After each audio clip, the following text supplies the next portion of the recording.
தரிசு நிலம் இருக்கு, செங்கத்துல தரிசு நிலம் இருக்கு.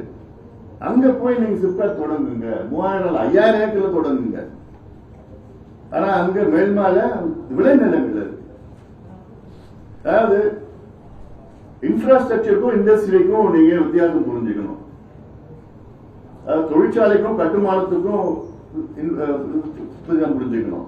தொழிற்சாலைகள் இன்ஃப்ராஸ்ட்ரக்சர் அவசியமானது, அது ஒன்றும் பண்ண முடியாது. ஆனா இண்டஸ்ட்ரி எங்க வேணா நம்ம தொடங்கலாம். அது இந்த விளக்கம் இப்ப வேண்டாம், அப்புறம் நான் சொல்றேன். நான் அப்புறம் மானியத்தை பத்தி தான் ஐயா எப்பவுமே சொல்லிட்டார். கிட்டத்தட்ட இப்போ இருக்கிற அதாவது மானியங்கள் வந்து மத்திய அரசு மானியங்கள் வந்து எங்களுக்கு அதிர்ச்சி. மொத்தத்துல பாத்தீங்கன்னா 80 லட்சம் பயனாளிகள் இருந்தது, இன்னைக்கு கிட்டத்தட்ட ஒரு 30 லட்சம் தான் இருக்கு. 37 லட்சம் 38 லட்சம் தான் இருக்குது இப்போ. அதை வந்து 60 லட்சமா உயர்த்த வேண்டும் என்று எங்க பட்ஜெட்ல இருக்கு. அதுல மத்திய அரசு கொடுக்குற 6000 ரூபாய் மானியம், அதுல 2000 கொடுக்குறாங்க. எங்க பட்ஜெட்ல வந்து 1 ஏக்கர் வச்சிருக்கிற சிறு குறு விவசாயிகளுக்கு வந்து 10,000 ரூபாய் கொடுப்போம். 2 ஏக்கர் வச்சிருக்கிறவங்களுக்கு வந்து 26,000, 10,000 பிளஸ் 6,000 ரூபாய். மத்திய அரசு கொடுக்குறது 16,000 ரூபாய். 2 ஏக்கர் வச்சிருக்கிறவங்களுக்கு வந்து 26,000 ரூபாய். 3ல இருந்து 5 ஏக்கர் வச்சிருக்கிறவங்களுக்கு 36,000 ரூபாய். அது நாங்கள் கொடுப்போம். ஏன்னா அதுதான் முக்கியமானது. அது கொடுத்தாதான் விவசாயம் செய்ய முடியும். ஏன்னா விவசாயம் அது ரொம்ப மோசமான ஒரு சூழல்ல இருக்குது. இல்ல சிறுதானிய விற்பனை நிலையங்கள், சிறுதானிய மில்லட்ஸ் வந்து போன வருஷம் இயர் ஆஃப் த மில்லட்ஸ் ஐநா சபை அறிவிச்சாங்க.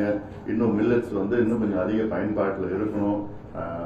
அதனால எங்களுடைய ஐயா அவர்கள் தொடர்ந்து இதை சொல்லி, இப்ப இல்லை, கிட்டத்தட்ட 40 வருஷமா சொல்லிட்டு வர்றாரு. சிறுதானியங்கள் வந்து அதை வந்து ஊக்கப்படுத்தணும், அதை வந்து குழந்தைகளுக்கெல்லாம் கொடுக்கணும், ஊட்டச்சத்து அதிகமா இருக்குது, புரோட்டீன்ஸ் அதிகமா இருக்குது, எல்லாம் சொல்லிட்டு இருக்காங்க. அதே போன்று 50 லட்சம் வேலை வாய்ப்புகள் சொல்லியிருக்காங்க. தென்னை மரங்கள்ல வந்து இருக்கிற நீரா அதை வந்து இறக்கி அதை வந்து பதப்படுத்தி அது கொஞ்சம் டெம்பரேச்சர் ரெகுலேஷன் எல்லாம் கொடுத்து வந்து பேக்கேஜ் பண்ணி அதுல வந்து இங்கேயும் சரி வெளிநாடுகளும் ஏற்றுமதி செய்யணும். அதுல கிட்டத்தட்ட 1 லட்சம் பேருக்கு வேலை வாய்ப்பு கிடைக்கும். அதுல அப்புறம் கிராமப்புற சுய உதவி குழுக்கள் மூலமாக ஆடுகள், கோழிகள், வான்கோழிகள், மீன்கள் ஆகியவை விற்பனை செய்யப்படும். அதனால அது வேலை வாய்ப்பு உருவாகும், அவங்களுக்கு வருமானமும் அதிகப்படும். அதுல அப்புறம் வந்து நான் ஏற்கனவே சொல்லியிருக்கிற வறட்சி பாதிப்பும் வெள்ள பாதிப்பும் அதுக்கு வந்து ஒரு ஆணையம் ஒன்று உருவாக்கி அவங்க வந்து நிர்ணயம் பண்ணோம். எவ்வளவு இப்போ சமீபத்தில் வெள்ளத்தால் பாதிக்கப்பட்ட பயிர்களுக்கு எவ்வளவு தெரியுமா கொடுத்திருக்கிறாங்க? ஒரு ஹெக்டேருக்கு 8,000 ரூபாய். அப்படின்னா ஒரு ஏக்கருக்கு எவ்வளவு தெரியுமா? 3,400 ரூபாய் ஒரு ஏக்கருக்கு. 3,400 ரூபாய் வச்சுக்கிட்டு ஒரு ஏக்கருக்கு விவசாயி என்ன பண்ணும்? அதனால எங்களுடைய கோரிக்கை வந்து 40,000 ரூபாய் கொடுக்கணும், 30,000 ரூபாய் கொடுக்கணும். அப்ப எங்க கோரிக்கை வச்சிருக்கிறோம். அதே போன்ற கரும்புனா கிட்டத்தட்ட 1,5 லட்சம், 1,20,000 ரூபாய் கரும்புக்கு இழப்பீடு கொடுக்கணும். நெல்லுக்கு வந்து 40,000 ரூபாய் கொடுக்கணும். எல்லாம் கொடுத்துருக்கிறோம். மெயின் சொல்றது இந்த தோட்டக்கலை பரப்பை அதிகரிக்க சிறப்பு. இந்தியாவில் வந்து ஒட்டுமொத்தமான காய்கறி பயிரிடப்படும் பரப்பில் 3.36 வந்து தமிழ்நாட்டில், அதே பழங்கள் பயிரிடப்பட்ட பரப்பில் வந்து 4.59 விழுக்காடு மட்டும்தான் தமிழ்நாட்டில். இந்தியாவுடைய பங்களிப்பு, தமிழ்நாட்டுடைய பங்களிப்பு பாத்தீங்கன்னா 3.36% காய்கறிகளும் 4.59% வந்து பழங்களும் வந்து அவ்வளவுதான் நம்மளுடைய பங்களிப்பு இந்தியா அளவுல. ஆனா அதை வந்து எங்களுடைய கோரிக்கை 25ல 50 விழுக்காடாக உயர்த்த வேண்டும் என்று, அந்த அளவுக்கு ஏற்ப சூழல்கள் எல்லாமே இருக்கு, வளங்கள் இருக்கு, எல்லாமே இருக்கு நம்மகிட்ட தமிழ்நாட்டில் இருக்கு. அடுத்த 5 ஆண்டுகள்ல இது வந்து என்னுடைய டார்கெட் இருக்கு. நொய்யல் ஆறு 10,000 கோடி ரூபாயில நொய்யல் ஆறை அதாவது மீட்டெடுக்க வேண்டும். அதாவது வந்து அதை காப்பாற்றணும். ஐசியூல ரொம்ப சீரியஸா இருக்குது. ஐசியூல இருக்கு நொய்யல், அதை வந்து காப்பாற்றி அது வந்து ரிவைவ் பண்ணணும். அதனால அதுக்கு 10,000 கோடி ரூபாய் அது அவசியமானது. அது கோதாவரி திட்டத்தை பத்தி தான் நான் உங்ககிட்ட சொல்லியிருக்கிறேன். நான் காவிரி குண்டார் திட்டம் சொல்லியிருக்கிறேன். அப்புறம் மணல் குவாரிகள் வந்து ஜூலை மாதத்துல இருந்து அனைத்து மணல் குவாரிகளும் மூடப்படும். ஏன்னா கிட்டத்தட்ட 25 மணல் குவாரிகள் வந்து செயல்படுத்தி நடைமுறையில் இருக்குது. அது இல்லாமல் 40 வந்து மாட்டு வண்டி குவாரிகள் இருக்குது. சாண்டுக்கு அதிக முக்கியத்துவம் கொடுக்கும். மலேசியாவிலிருந்து இந்தோனேஷியாவிலிருந்து இறக்குமதி செய்து அதில் மணல் பயன்படுத்தலாம். அதில் பனை மரங்கள், அதில் வந்து 1 ஏக்கர் பனை மரத்துக்கு வந்து அதாவது இப்போ நட்டா 400 மரங்கள் 1 ஏக்கர்ல நடலாம். பனை மரம் நடுத்தா அது இன்னும் ஒரு 10-15 வருஷத்துல 16 லட்சம் ரூபாய் கிட்டத்தட்ட ஒரு ஏக்கருக்கு வருமானம் கிடைக்கிற சூழல் உருவாக்கலாம். அது இல்லாம இந்த கருவேல காடு புரோசோபஸ் ஜூலிஃப்ளோரான்னு சொல்றது சீம கருவேல், இதுல தென் மாவட்டங்கள்ல ரொம்ப மோசமான ஒரு சூழல். அதெல்லாம் அழிச்சு அரசை அழிச்சு அதற்கு பனை மரங்களை விதைகள் எல்லாம் கொடுத்து அதை ஊக்கப்படுத்துகின்ற. அப்புறம் கூட்டுறவு வங்கிக்கு வந்து 5000 கோடி ரூபாய் மறு முதலீடு தமிழக அரசு செய்யும். 5000 கோடி செய்யாங்க. ஏன்னா அதுதான் நிறைய கடன் வாங்கி பண்ணிட்டு இருக்கிறாங்க. அப்புறம் தோட்டக்கலை பல்கலைக்கழகம் சேலத்திலையும், அதுல வேளாண் பல்கலைக்கழகம் வந்து இன்னும் 3 இப்போ ஒரு மேற்கு பகுதியில் ஒன்று இருக்கு கோயம்புத்தூர்ல, இப்போ வேலூர்ல ஒன்று, தஞ்சாவூர்ல ஒன்று, தூத்துக்குடி திருநெல்வேலியில ஒன்று, தெற்க கிழக்கு வடக்குல ஒவ்வொன்று பல்கலைக்கழகம். அப்புறம் திண்டிவனத்தில் வேளாண் கல்லூரி, அப்புறம் வேளாண் விளைபொருட்கள் விலை நிர்ணயம் ஆணையம் நான் சொல்லியிருக்கிறேன். அதே வேளாண் விளைபொருள் கொள்முதல் ஆணையம், விலை நிர்ணயம் ஆணையம் ஒன்று, கொள்முதல் ஆணையம் ஒன்று. அப்புறம் அப்புறம் அந்த 100 நாள் வேலை திட்டம் வந்து 150 நாட்கள் உயர்த்தப்படும். அதனால இது வந்து அந்த 100 நாள் வேலை வாய்ப்பு திட்டம் வந்து விவசாயத்திற்கு பயன்பாட்டில் அதை கொடுக்கின்ற திட்டம். அதுவும் நாங்க செய்ய போறோம். நாங்க அப்புறம் பாலார் பாசன திட்டம், பாலாத்துல கிட்டத்தட்ட ஒரு 15 செக் டேம் தடுப்பணைகள் கட்டணும். அதுதான் குறிப்பிட்டிருக்கிறோம். எங்களுக்கு ஒரு வருத்தம், வேளாண் அமைச்சர் நீர்ப்பாசனத்துறை அமைச்சர் அவர் மாவட்டத்தில் பாலாறு கொடுது, ஏதாவது அவராவது அறிவிப்பாரால் நாங்களும் ஒரு இயக்கத்தோட இருக்கிறோம். ஒண்ணுமே இல்லை, இது வரைக்கும் அறிவிப்பு வரல. இனியாவது அறிவிப்பார் என்று கேட்கிறோம். ஏன்னா பாலாத்துல ஒரு வருஷத்துல கிட்டத்தட்ட சில ஆண்டுகள்ல 30 TMC எல்லாம் கடல்ல போயிடுது. அதனால அது செய்யணும். பாலாறும் தென்பெண்ணையாறும் இணைக்கணும். தென்பெண்ணை துறிஞ்சலாறு இணைக்கிறது திட்டம், இதெல்லாம் வந்து அவசியமா நம்ம செய்யணும். அப்புறம் வேளாண் துறைக்கு அமைச்சகங்கள் வந்து ஒன்று வேளாண் துறை, தோட்டக்கலைத்துறை, வேளாண் சந்தை, அக்ரிகல்ச்சரல் மார்க்கெட்டிங் 3 அமைச்சர்கள். அப்புறம் ஒரு மாட்டுப்பண்ணை வந்து ஒரு மாவட்டத்திலே ஒரு நவீன மாட்டுப்பண்ணை, மாடர்ன் டெய்ரி ஃபார்ம். அதுல ஒரு 1000 மாடுகள் வந்து அந்தந்த விவசாயிகள் அந்த ஃபார்ம்ல போய் அவங்க வாங்கி அந்த மாடுகளை விட்டுட்டு அவங்களுக்கு வந்து வருமானம் வந்துட்டு இருப்பாங்க. அப்புறம் தமிழ்நாட்டில் வந்து அடுத்த 5 ஆண்டுகள் வந்து 300 கோடி மரக்கன்றுகள் நடப்படும். திட்டம் பேரு பசுமை தமிழகம் திட்டம். இது வந்து இப்ப இருக்கிற காலநிலை மாற்றம், பருவநிலை மாற்றத்துக்கு ஏதுவாக இதெல்லாம் செஞ்சுட்டு இருக்கிறோம். பசுமை தாயகம் சார்பில் மருத்துவர் ஐயா அவர்கள் இன்னைக்கு வரைக்கும் கிட்டத்தட்ட தமிழ்நாட்டில் 40 லட்சம் மரக்கன்றுகளை நட்டு தடுப்பணைகளை கட்டி ஏரி குளங்களை கிட்டத்தட்ட 35 ஆண்டு காலமாக அவர்கள் செய்து வருகின்றார்கள். அதனால் அதை வைத்துதான் கடந்த காலத்தில் ஆட்சியாளர்கள் எல்லாம் திட்டங்கள்லாம் வகுத்தார்கள். ஆனால் அது வெற்றி பெறவில்லை. அதனால இது சொன்னது போன்று ஐயா அவர்கள் சொன்னது போன்று 80 தலைப்புகளில் 262 யோசனைகளை எங்களுடைய வேளாண் நிழல் நிதிநிலை அறிக்கையில கொடுத்திருக்கிறோம். இது வந்து இந்த யோசனைகள் தமிழக அரசு அதை ஆய்வு செய்து ஆராய்ந்து அவர்கள் அறிவிக்கின்ற தமிழக வேளாண் துறை நிதிநிலை அறிக்கையிலோ அல்லது நிதிநிலை அறிக்கையிலோ அதை திட்டங்கள் கொண்டு வர வேண்டும். நாங்கள் அறிவிக்கிறது தமிழ்நாட்டின் நலனுக்காக, இந்திய மக்களின் நலனுக்காக இந்த திட்டங்களை நாங்கள் யோசனைகளாக ஆண்டுதோறும் நாங்கள் கொடுத்து வருகின்றோம். அதை பொதுமக்கள் மத்தியிலேயும் இங்கு வந்திருக்கின்ற என்னுடைய இனிய நண்பர்கள், ஊடக நண்பர்கள் இதை நீங்கள் எடுத்துச் செல்ல வேண்டும் என நாங்கள் பணியோடு கேட்டுக்கொள்கின்றோம். கேள்விகள் ஏதாவது நாம் கோயம்பேடு பேருந்து நிலையம் தனியார் மாற்றம் தான் நீங்கள் அது அமைச்சர் சேகர் 43 ஏக்கர் வந்து மக்கள் பயன்படுத்தலாமான்றது வந்து ஆய்வு செஞ்சு ஒரு குழு போட்டிருக்கோம்.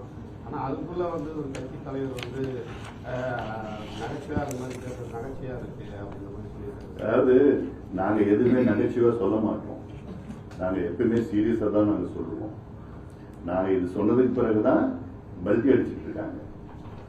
இதே அமைச்சர் தான் சமீபத்தில் இது பிரம்மாண்டமாக இங்கே திட்டங்கள் வர இருக்கிறது என்றெல்லாம் சொன்ன அமைச்சர் தான்.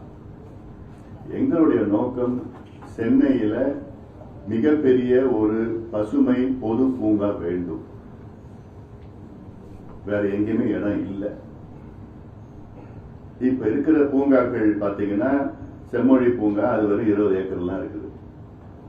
தொல்காப்பியர் பூங்கா அது 350 ஏக்கர். ஆனா அது மியாவாக்கி ஃபாரஸ்ட்னு இருக்கு. அதுல நமக்கு பயன்படுத்த முடியாது. 100 ஏக்கர்ல சாதாரணமா 100 ஏக்கர்ல பூங்காக்கள் அமையணும். இது நாங்க அதுல ஒரு 50 ஏக்கர்லாம் வரும். கோயம்பேடு பேருந்து நிலையத்துல அங்க கிளம்பாக்கத்துல மாத்திட்டாங்க. இப்போ மாநகர் பேருந்து நிலையம் மட்டும்தான் அங்க இருக்குது. அதுவும் வேற இடத்துக்கு மாத்திர திட்டமிட்டு இருக்காங்க. இதெல்லாம் சேர்ந்தா ஒரு 36 ஏக்கர், அப்புறம் ஒரு 14 ஏக்கர், அப்புறம் ஒரு 20 ஏக்கர் இருக்குதுல்ல. இது இல்லாமல் கோயம்பேடு காய்கறி சந்தையே நாங்க அங்க வேற ஏதாவது இடத்துக்கு மாத்த போறோம்னு சொல்லி திட்டமிட்டு இருக்காங்க. அதுவும் மாற்றக்கூடாது. இந்த இடத்துல எங்களுக்கு கோரிக்கை ஏன்னா டெல்லியில பாத்தீங்கன்னா லோதி கார்டன்ஸ் அது கிட்டத்தட்ட ஒரு 80 ஏக்கர் 90 ஏக்கர்ல இருக்கு.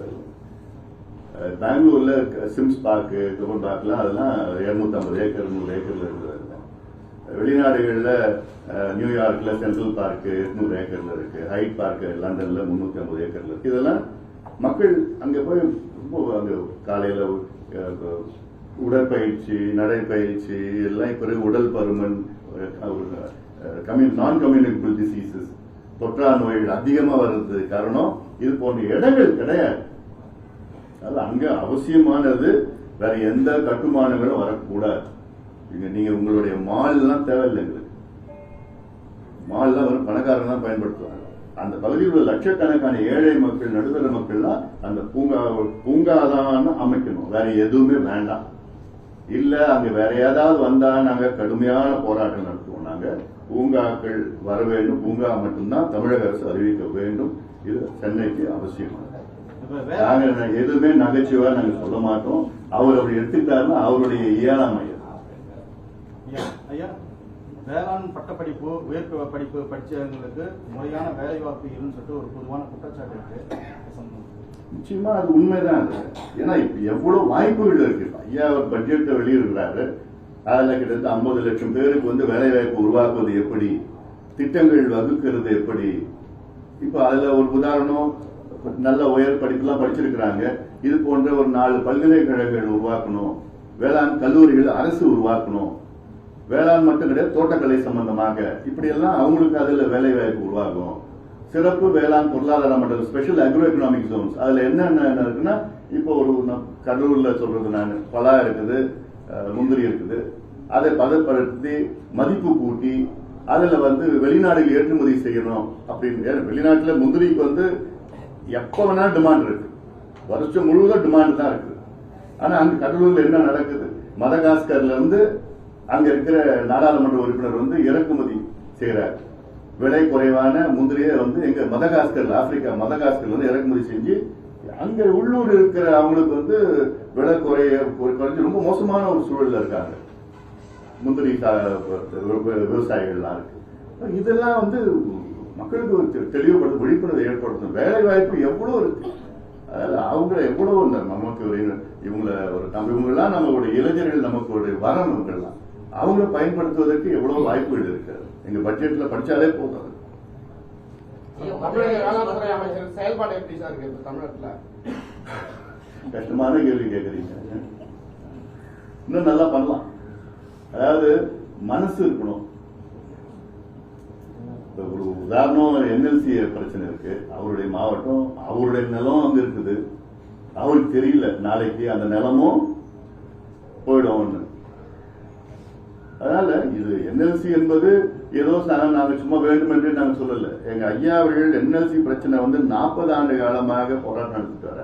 ஏதோ திடீர்னு நாங்க போராடிட்டு இறங்கல. நாங்களாம் 40 ஆண்டு கால போராட்டம். அப்போ எங்களுடைய கோரிக்கை என்ன, நிலம் கொடுத்தவங்களுக்கு வேலை வாய்ப்பு கொடுக்கணும், நிலம் கொடுத்தவங்களுக்கு இழப்பீடு அதிகமா கொடுக்கணும். 2 கோரிக்கை வச்சோம். அப்போ இப்போ எங்களுடைய கோரிக்கை போயிடுச்சு. என்எல்சியோடைய தேவைகள் பூர்த்தி செய்கிறது. எங்களுடைய ஒட்டுமொத்த கோரிக்கை என்னன்னா அதை மூடணும். அவ்வளவுதான்.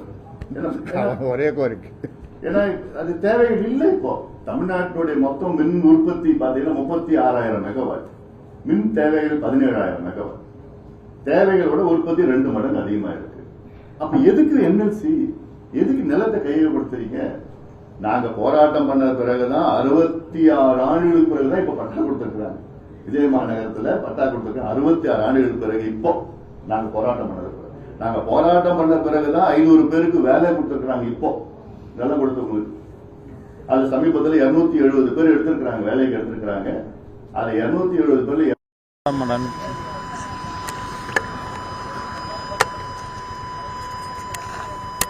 ஆஃப் ஆயிடுச்சா? ஆமா ஆஃப் ஆயிடுச்சு.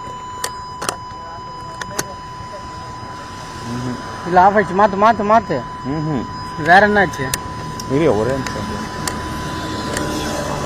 பேட்டரி தான், அதான் சவுண்டு டீப் சவுண்டு வருது.